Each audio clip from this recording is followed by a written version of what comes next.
Doenças cardiovasculares assolam todas as nações do planeta. Da PCR aos efeitos incapacitantes das síndromes coronárias agudas e do AVC isquêmico, as doenças cardiovasculares continuam sendo grande causa de incapacitação e morte em muitas partes do mundo. Identificá-las e realizar os sistemas de tratamento desenvolvidos pela American Heart Association podem ajudar a aumentar a sobrevivência e até impedir a PCE.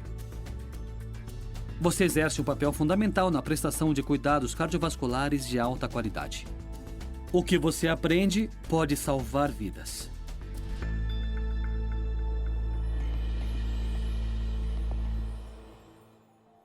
Bem-vindo ao vídeo de visão geral da ciência do suporte avançado de vida cardiovascular da American Heart Association. Neste vídeo, você vai conhecer as recomendações mais recentes sobre o atendimento cardiovascular com base nos últimos estudos científicos. Nos próximos minutos, veremos as alterações trazidas pelas diretrizes da AHA 2010 para ressuscitação cardiopulmonar e atendimento cardiovascular de emergência. Essas diretrizes foram concebidas após o exame minucioso de milhares de publicações revisadas por pares. Também veremos as diversas recomendações básicas das diretrizes de 2005 que continuam a ser enfatizadas. Vamos abordá-las de modo sistemático, examinando as alterações no suporte básico de vida ou diretrizes de SBV, e depois as recomendações mais recentes para suporte avançado de vida cardiovascular ou diretrizes de SAVC. Vamos começar!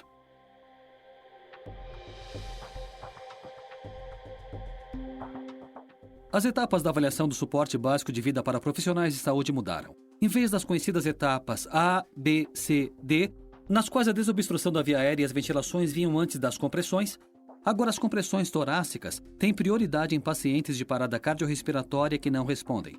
As diretrizes agora recomendam executar compressões torácicas antes de desobstruir a via aérea e ventilar. A American Heart Association eliminou da avaliação inicial os procedimentos de ver, ouvir e sentir se há respiração e fazer 2 ventilações de resgate. A avaliação do suporte básico de vida agora se compõe das seguintes etapas. Etapa 1. Verifique se ele responde. Toque nos ombros e fale alto. Você está bem? Depois verifique se o tórax está se movendo. Observe se a respiração está ausente ou anormal, ou seja, se não há respiração, ou somente respiração ofegante. Se o paciente não estiver respondendo, passe para. Etapa 2. Acione o serviço médico de emergência e busque o desfibrilador externo automático. Etapa 3. Circulação. Verifique o pulso carotídeo. Se não sentir o pulso em 10 segundos, inicie a ressuscitação cardiopulmonar. Execute imediatamente ciclos de 30 compressões torácicas seguidas de 2 ventilações. Não gaste mais do que 10 segundos verificando o pulso. Etapa 4. Desfibrilação.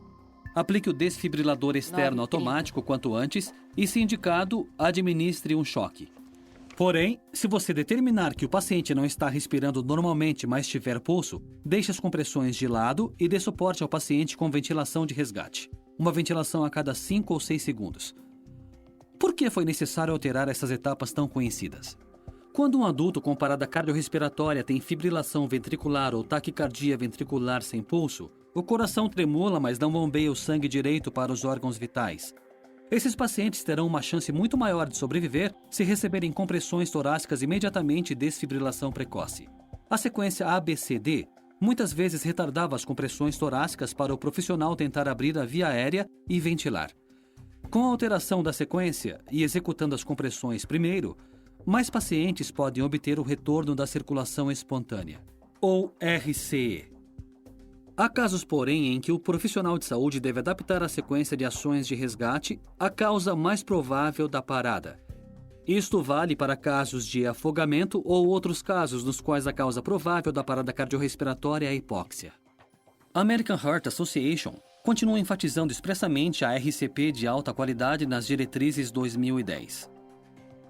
Ela se compõe de frequência mínima de 100 compressões por minuto, profundidade de compressão mínima de 5 centímetros em adultos, permitir o retorno total do tórax após cada compressão, minimizar interrupções nas compressões torácicas, alternar os profissionais de função a cada 2 minutos para evitar fadiga, evitar ventilações excessivas. Essas recomendações foram mantidas nas novas diretrizes porque os estudos científicos continuam vinculando a ressuscitação cardiopulmonar de alta qualidade ao retorno da circulação espontânea. Compressões torácicas de alta qualidade mantêm o fluxo sanguíneo para os órgãos vitais, especialmente o coração, O modo de avaliar a eficácia das compressões é com a pressão de perfusão coronária. A pressão de perfusão coronária durante a ressuscitação cardiopulmonar deve atingir 10 milímetros de mercúrio para possivelmente gerar o retorno da circulação espontânea. Depois de iniciadas, são necessárias várias compressões torácicas para que a pressão de perfusão coronária alcance um nível adequado para fornecer sangue ao coração. Quanto maior a pressão de perfusão durante a ressuscitação cardiopulmonar, maior será a taxa de sobrevivência do paciente. Quando os profissionais interrompem as compressões, a pressão de perfusão cai expressivamente, permanecendo muito baixa até o reinício das compressões. Como as medidas da pressão de perfusão coronária não estão prontamente disponíveis durante a tentativa de ressuscitação, os profissionais devem monitorar a qualidade da ressuscitação cardiopulmonar com capnografia com forma de onda e pressão intraarterial diastólica. Veremos os detalhes da capnografia mais adiante. Mas uma leitura de CO2 ao final da expiração inferior a 10 milímetros não gerará o retorno da circulação. Para a pressão intraarterial de relaxamento, uma leitura inferior a 20 milímetros de mercúrio indica a ineficácia das compressões. Para executar compressões torácicas de alta qualidade, os profissionais devem comprimir com força e rapidez. Comprimir com força quer dizer que o profissional deve comprimir o tórax pelo menos 5 centímetros. Isso é diferente das diretrizes anteriores, que sugeriam uma profundidade de compressão entre 4 e 5 centímetros. O tórax deve retornar totalmente após cada compressão, senão, a perfusão coronária continuará baixa. Comprimir com rapidez quer dizer executar pelo menos 100 compressões por minuto. Estudos científicos mostram que a frequência das compressões está diretamente relacionada ao retorno da circulação espontânea e à sobrevivência neurologicamente intacta. Pode ser difícil manter um ritmo tão vigoroso, razão pela qual a American Heart Association recomenda que os socorristas troquem de função após 2 minutos ou 5 ciclos de 30 compressões e 2 ventilações. Outra característica da RCP de alta qualidade são interrupções mínimas nas compressões torácicas. Estudos mostram que mesmo profissionais de saúde interrompem as compressões com excessiva frequência ou duração, em alguns casos passando 25% a 50% da ressuscitação sem executar compressões. A American Heart Association adverte os profissionais para não demorarem mais de 10 segundos verificando o pulso ou avaliando o paciente. O cansaço do socorrista também pode influenciar a qualidade das compressões. Por isso, a AHA recomenda alternar os socorristas de função a cada 2 minutos, para evitar fadiga. Finalmente, a RCP de alta qualidade deve evitar ventilação excessiva. Nos pacientes em parada, os volumes correntes devem ser de aproximadamente 500 a 600 mililitros, o suficiente para a elevação visível do tórax. É como comprimir a metade de uma bolsa de ventilação adulta. A ventilação excessiva pode causar não só distensão gástrica e suas complicações, como também elevar a pressão intratorácica, reduzir o retorno venoso para o coração e diminuir o débito cardíaco e a chance de sobrevivência. Em termos de desfibrilação, não foram feitas grandes mudanças nas diretrizes. Continua-se enfatizando uma integração entre uma desfibrilação a uma ressuscitação cardiopulmonar de alta qualidade. Os profissionais de saúde devem iniciar as compressões torácicas e usar o desfibrilador externo automático quanto antes para melhorar o resultado do paciente. A AHA continua recomendando o protocolo de um choque para fibrilação ventricular e taquicardia ventricular sem pulso. Vejamos as alterações na avaliação do suporte básico de vida, que agora conta com 4 etapas. Verificar se o paciente responde. Acionar o serviço médico de emergência e buscar o desfibrilador externo automático. Circulação. Verifique o pulso carotídeo. Se não detectar pulso em 10 segundos, inicie as compressões torácicas imediatamente. Execute ciclos de 30 compressões seguidas de 2 ventilações. Desfibrilação. Se indicada, aplique um choque com o DEA ou desfibrilador. Os conceitos críticos do suporte básico de vida de alta qualidade são: comprimir com força e rapidez, permitir o retorno total do tórax após cada compressão, minimizar interrupções nas compressões torácicas, alternar os profissionais de função a cada 2 minutos para evitar fadiga, evitar ventilações excessivas. O suporte básico de vida é a base do SAVC. Quanto melhor suas etapas foram executadas, melhor chance de sobrevivência terá o paciente.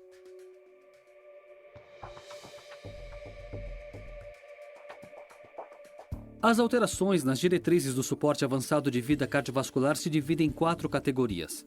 Alterações no algoritmo de parada cardiorrespiratória, a inclusão de um novo algoritmo de cuidados imediatos pós-parada cardiorrespiratória, a atualização das recomendações para o manuseio de via aérea cardioversão sincronizada. Vamos começar examinando as mudanças do algoritmo de parada cardiorrespiratória. As diretrizes 2010 simplificam o algoritmo e criam um gráfico circular para enfatizar as intervenções de maior influência no resultado. A prioridade é o período contínuo de 2 minutos de ressuscitação cardiopulmonar de alta qualidade e desfibrilação. Nenhuma intervenção avançada, inclusive acesso quarto, medicação e vias aéreas avançadas, deve interromper as compressões torácicas e os choques. De preferência, tais intervenções devem ser feitas estrategicamente após a breve pausa para desfibrilação. As ações continuam até o retorno da circulação espontânea, quando então os profissionais iniciarão os protocolos de cuidados pós-parada cardiorrespiratória. No algoritmo de PCR existem diversas recomendações de administração de fármacos, tanto para pacientes de PCR quanto de não PCR. Para pacientes de parada cardiorrespiratória, o uso de vasopressores e antiarrítmicos continua em consonância com as diretrizes de 2005. Durante uma parada cardiorrespiratória, os profissionais devem administrar um vasopressor a cada 3 ou 5 minutos. É comum usar a epinefrina, embora a vasopressina possa substituir a primeira ou segunda dose de epinefrina. Qualquer que seja o vasopressor, deve-se administrá-lo a cada 3 ou 5 minutos.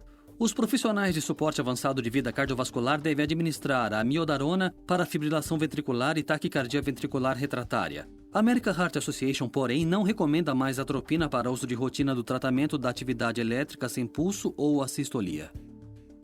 Evidências indicam ser improvável o benefício terapêutico da atropina.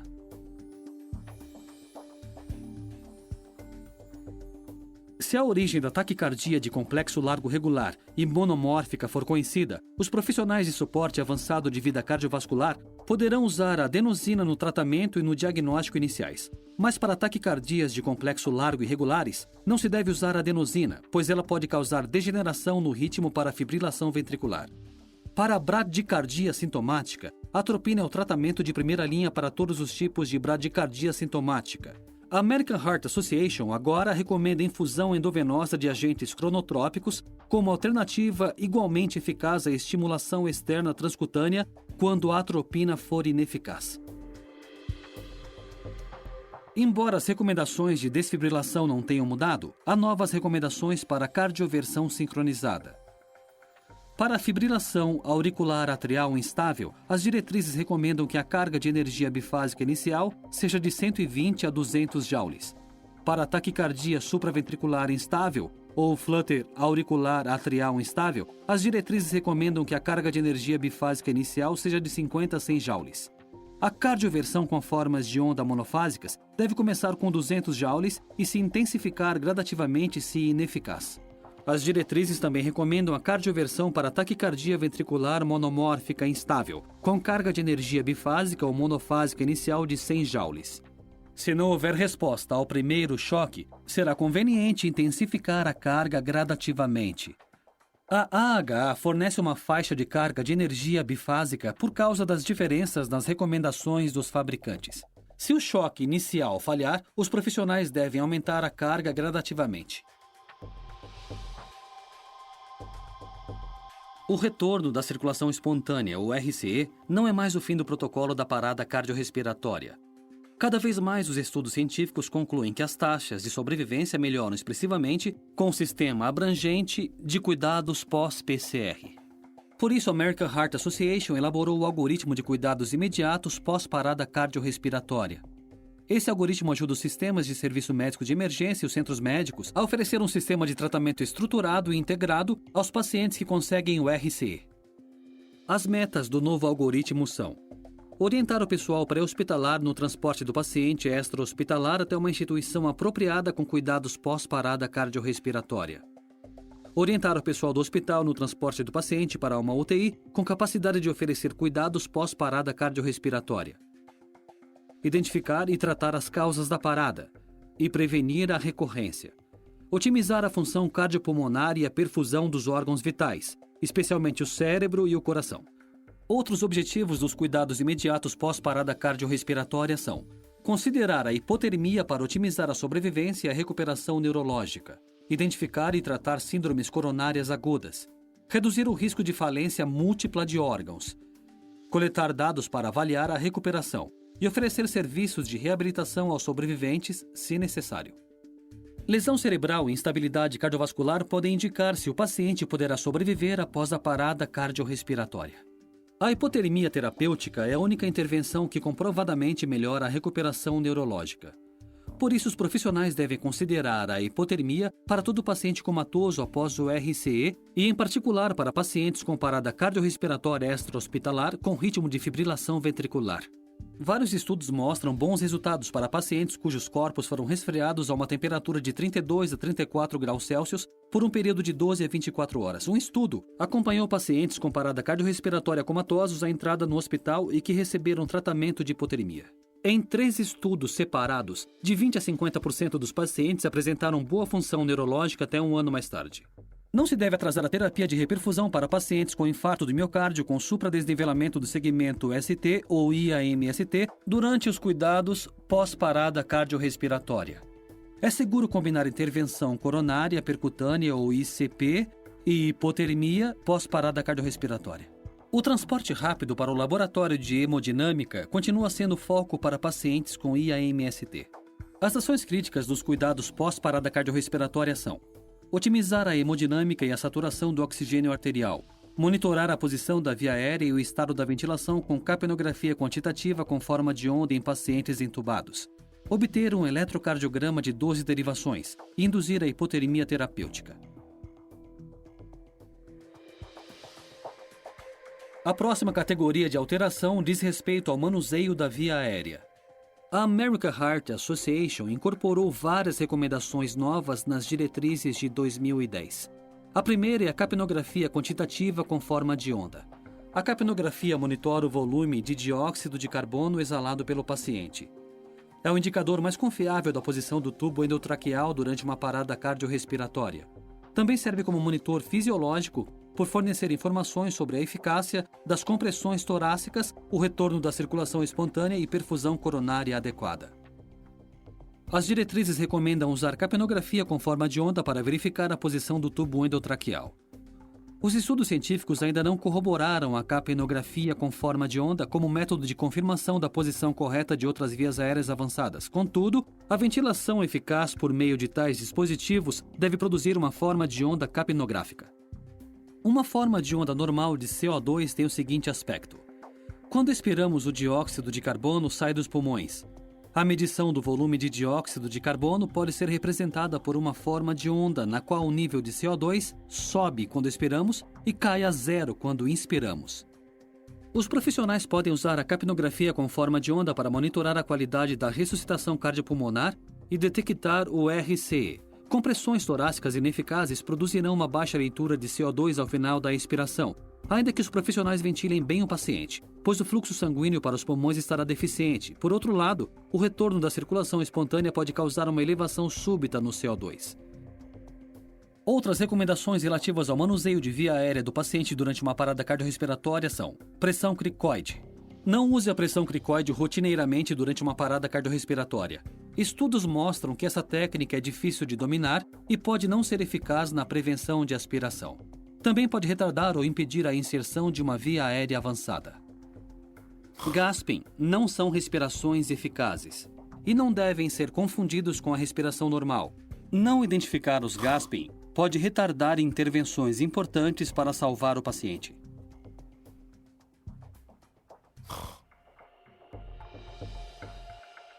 Nos Estados Unidos, as taxas de sobrevivência à parada cardiorrespiratória, síndromes coronárias agudas e AVC variam consideravelmente de uma região a outra. É importante que o serviço médico de emergência e a equipe hospitalar trabalhem em conjunto, não só no tratamento do paciente, mas para fortalecer a cadeia de sobrevivência para os futuros pacientes cardiovasculares. Isso começa com a identificação dos pontos fracos na cadeia de sobrevivência de sua unidade. Coletar dados e avaliar os resultados do paciente podem identificar áreas e aperfeiçoar. As diretrizes de 2010 são muito claras a respeito dessa abordagem em equipe. Para um tratamento da mais alta qualidade, é preciso integração entre comunidade, serviço médico de emergência, médicos e recursos hospitalares. Isto vale em particular para a cadeia de sobrevivência ao IAMST ou EAMST. Se os cidadãos estiverem treinados a identificar os sinais das síndromes coronárias agudas, o serviço médico de emergência será mobilizado com mais agilidade para tratar o paciente. Um eletrocardiograma de 12 derivações extra-hospitalar é essencial para a notificação prévia de um caso de AMST, a emergência do hospital receptor. Essa notificação prévia reduz o intervalo entre o início dos sintomas e a reperfusão com intervenção coronária percutânea ou fibrinolíticos. As metas de tratamento do paciente para reperfusão são: intervenção coronária percutânea até 90 minutos da entrada no hospital. Tratamento fibrinolítico em até 30 minutos da entrada no hospital. Em vista da natureza urgente do tratamento, as diretrizes incentivam o transporte de pacientes em parada cardiorrespiratória para unidades de intervenção coronária percutânea ou instituições com capacidade de realizar ICP. Em pacientes de AVC, a integração do tratamento é igualmente importante. Nesses casos, tempo é cérebro. Quanto antes os pacientes de AVC isquêmico receberem tratamento fibrinolítico, maior será a taxa de sobrevivência neurológica. Após o intervalo apropriado, as opções de tratamento sofrem grandes limitações. Muito semelhante à cadeia de sobrevivência das síndromes coronárias agudas, a cadeia do AVC começa com a identificação dos sintomas pelos presentes e o acionamento do serviço médico de emergência. Os profissionais do serviço médico de emergência avaliam o paciente e alertam o hospital receptor se suspeitarem de AVC. Se possível, o serviço médico de emergência deve transportar o paciente para um hospital preparado para AVC que ofereça as melhores práticas de tratamento específico. Se o diagnóstico, por fim, revelar um AVC isquêmico, o hospital terá 3 horas a partir do início dos sintomas para administrar fibrinolíticos. As diretrizes de 2010 recomendam que, sempre que possível, o serviço médico de emergência trie o paciente de AVC para um hospital especializado em AVC. Os pacientes exibem melhores taxas de sobrevivência e melhores resultados funcionais e qualidade de vida quando são tratados em hospitais especializados. A American Heart Association recomenda que todos os pacientes qualificados recebam tratamento fibrinolítico quanto antes, nas 3 primeiras horas após o início dos sintomas. Para um seleto grupo de pacientes, a janela de tratamento fibrinolítico foi ampliada de 3 para 4 horas e meia. Na ocasião do lançamento das diretrizes de 2010, essa janela ainda não havia sido aprovada pela FDA, mas é recomendada pela AHA e pelo Conselho Científico da American Stroke Association. Alguns pacientes podem se beneficiar de tratamentos avançados, mesmo além do período fibrinolítico endovenoso. A despeito disso, recomenda-se o transporte urgente para um centro de AVE/AVC completo para pacientes com AVC agudo. Recapitulando as alterações nas diretrizes do SAVC. A American Heart Association simplificou o algoritmo de parada cardiorrespiratória do adulto. A American Heart Association não recomenda mais a atropina para uso de rotina no tratamento de atividade elétrica sem pulso ou assistolia. O tratamento de parada cardiorrespiratória não termina mais no RCI. Novas diretrizes para cuidados imediatos pós-parada cardiorrespiratória otimizam a função cardiopulmonar e a perfusão dos órgãos vitais, especialmente o cérebro e o coração. Os profissionais de SAVC devem considerar a hipotermia para todo paciente comatoso após o RCE, por ser a única intervenção que comprovadamente melhora a recuperação neurológica. A capnografia quantitativa com forma de onda confirma com segurança a posição do tubo endotraqueal e monitora a qualidade da ressuscitação cardiopulmonar e o RCE. Finalmente, para um tratamento da mais alta qualidade, os sistemas de tratamento integrados devem incluir os cidadãos, o serviço médico de emergência, os médicos e os hospitais. Nas 5 décadas desde a primeira tentativa de compressões torácicas em um paciente com parada cardiorrespiratória, ocorreram aperfeiçoamentos expressivos no tratamento da doença cardiovascular aguda. Ainda resta muito a ser feito. Com as últimas pesquisas apontando novas formas quantificáveis de melhorar os resultados para o paciente, os profissionais têm mais instrumentos do que nunca para reduzir a incapacitação e a morte causadas pelas doenças cardiovasculares e o AVC.